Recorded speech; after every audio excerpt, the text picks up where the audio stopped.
Hello everyone and welcome to Everything Old is New Again, a show where we dredge up old stuff out of your closet and try to make it appealing again. Our motto is, digging up things so people have things to do things to other people with. And our first contestant today is that old warhorse Monopoly, fresh from its PC makeover at Westwood Studios. I know, been there, done that. You've played Monopoly for years. However, you should give this a look because it's got a few gimmicks that may just hook you. The last time I played a computer version of Monopoly was on the Sega Genesis, and while it was interesting, it was terribly limited.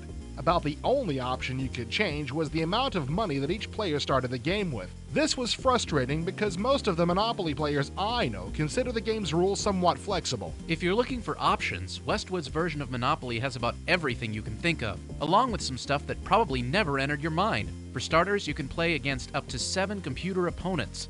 Unlike your human friends, you can adjust their intelligence. You can choose from a number of different opponents, all of whom play a little differently based on their AI. You can modify your opponent's AI, or you can create your own. It's an AD&D sort of thing. That same flexibility extends to the rules of the game itself. For instance, when I would play against my little brother or sister many moons ago, we would stash $500 under free parking, and when you landed there, you're allowed to customize some of the rules to suit your whims. There are also some practical choices that really do enhance gameplay. For instance, you can have the board gray out unowned properties and have mortgaged properties indicated by displaying the deed. To me, the best features are found on the trading screen. You still trade in the same Monopoly tradition, but Westwood has added features that make trading much more like real life. Every trade has to be approved by all participating players. So if 2 players are about to make a trade that's going to send you to the cleaners, you can nix it by simply rejecting it. Or you can extract your own price. I've jumped in on a trade, and even though it didn't have any adverse effect on me, I countered by demanding a wad of cash from both traders, and they fell for it, which leads us to the next point. The AI opponents aren't very bright. For instance, the trade engine allows you to be given immunity from rent for a set number of landings. This can truly be your best tool for winning the game, and the AI players never use it. As an example, I played a game where I had only one Monopoly with hotels, while my lone remaining computer opponent controlled the rest of the board.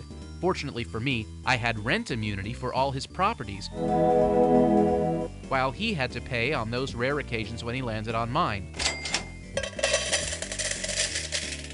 It took a few trips around the board, but I wore down his resources and he went belly up.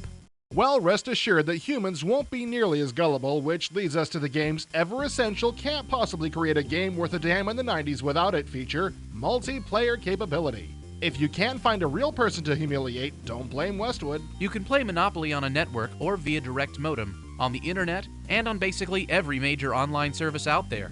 If none of those options work for you, Westwood has an online waiting room where you can hook up with players from all over the world. We literally mean around the world. Monopoly even converts foreign currency automatically, and there are card sets for 7 different countries.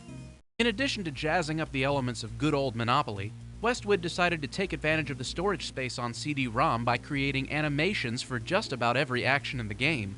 All those little tokens come alive with their own distinct personality, which is readily apparent in the way they cruise around the board. I love the way you literally get catapulted across the board when you land on the go to jail square. This may smack of police brutality, but I still enjoyed it. And the remarkable thing is that every single token has its own set of tricks and its distinct personality. Score 1 for Westwood.